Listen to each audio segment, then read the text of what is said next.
Hello guys, welcome once again. In the last video, I have shown you how you can download and install CodeBlocks IDE to develop your C++ programs. And I have also shown you how to create your first C++ program. And you have seen that CodeBlocks has automatically generated this code for us. Okay. Now in this video, I will explain what this code does. So line by line, I will explain what is the meaning of each and every line of this code. So you will be able to understand what is what and why it is important to write this lines of code. So we will start with the first line. The first line starts with this hash include, and it includes this file. So this hash include in C++ is called a preprocessor directive, and what it does is it include the predefined header file.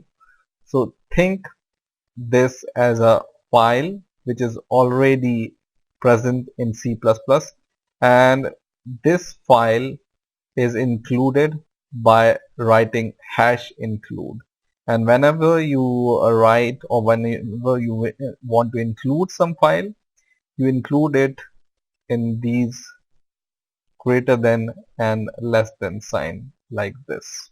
Okay, so the first line means include a preprocessor directive. So this is a preprocessor directive, and this preprocessor directive include this file which is already present in your C++ program. So this is by default. Okay, and when you include this, this will include the header file, and what this header file will contain, this header file will contain some function which will be useful for us to develop our code. Okay, now we come to the next line. So this line using namespace standard says C++ that we are going to use the standard library to do our work. For example, this C out here belongs to the standard library. Okay, so what these two line means is, first line is to include the file. Okay, and this line says there is somewhere std class or std namespace in this file, and so include this namespace std from this file. Okay, and we are going to use some function from this namespace which are present in this file to perform our code. Okay, now in the next line, this int main function is declared. So every C++ program has one and only one main function, and this main function tells C++ that from here you need to start your program. Okay, so the main is the main entry point of the C++ program to execute. And if you see here, there is int written before this main function. So this int shows what kind of return it is expecting, right? So int main is a function, and every function start with this curly bracket and end with this closing curly bracket. Okay, so whenever you write a function, start with this curly bracket and close with this curly bracket. So C++ knows that this is a function, and C++ always start with a main function, right? And what does int mean? That it's expecting an integer to return.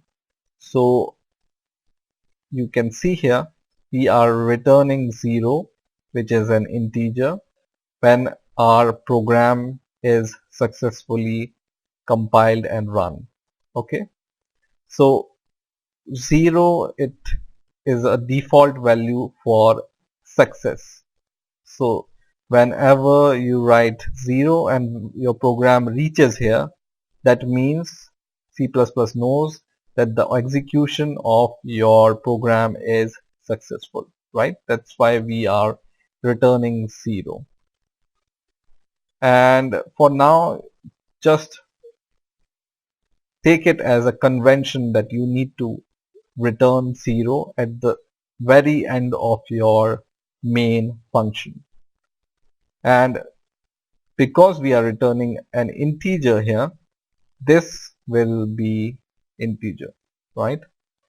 And now we come to this line. So what this line does is, this line prints a string which is written after this greater than sign. Okay, so cout is present, or cout is a function or an object in this iostream file. And what is the function of the cout is to output whatever is written after this greater than sign. Okay, so this two greater than signs or symbol means, or this greater than symbol are called insertion operators.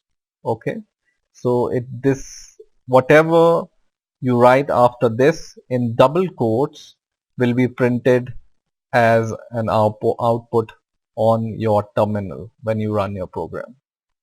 And once again you have this insertion operator, and then you have this ENDL.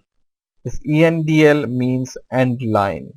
So this code tells, and this is used with cout. So if you write cout, then only you can write ENDL.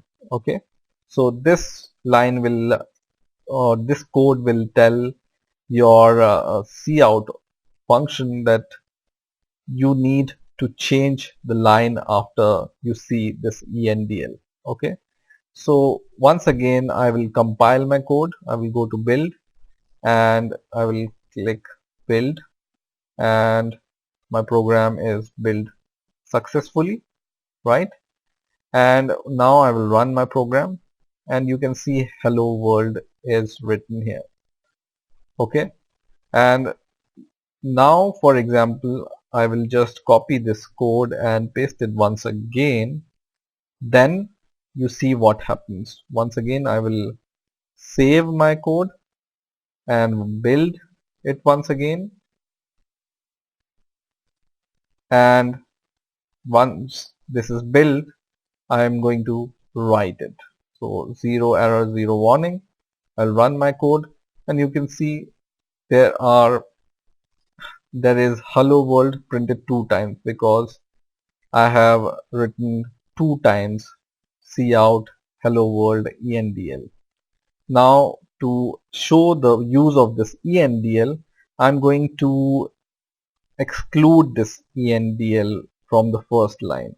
Okay, and in the second line I will leave it as it is. Once again I will save my code and build the code once again. 0 error, 0 warning. Run it, and now you see here without ENDL your line is not changed. So hello world is proceeded by second hello world. So that is the use of ENDL, end the line. Okay, so that whatever you want to print in the next line, you can write ENDL and then it will print to the next line. You can also change line, or you can also go to the next line by using some other function or some other code also, which is like this. So you can write slash n, and slash n is read as one letter, and it says the code to change the line. So this means new line. Okay, and this will also work in the same manner as this ENDL works. So I will once again save it, and I will build my program once again. And first of all, I will close this running program, save, build, and when the build successful, run it, and you can see this slash n is also performing the same task as ENDL. Okay, and now this program is running. I want to show you some more basic things when you start your programming. One most important thing is the comments. So whenever you write your program, and generally when you write your program, you should write some comments so that other user can understand your program. So for example, at the top of this line include, which is a preprocessor, I will give two slashes which will tell our code that do not perform whatever I write from after these two backslashes. So whatever I write, I can write program to show hello world, and this line will not be executed by the code because this two slashes tells C++ not to perform this line. Okay, so comment, this line after two slashes is called comment, and this comments you can use to explain your code to the other user, whoever is reading your code. This makes your code readable. Okay, so this is one way to write comment. The other way is to write comment is you can just write this star. First of all, start with this slash star, and then once again the star, and then once again this slash. Okay, so whatever you write in between this slash star star slash is also be taken as not to execute. Okay, so there are two ways to comment in your code. One is slash slash as one, and the other is this slash star star slash. Okay, so in this way you can make your code more readable. So I hope you understood this basic functionality and basic description of this code. In the next video I will show you some more codes. So please stay tuned, and please rate, comment and subscribe, and bye for now.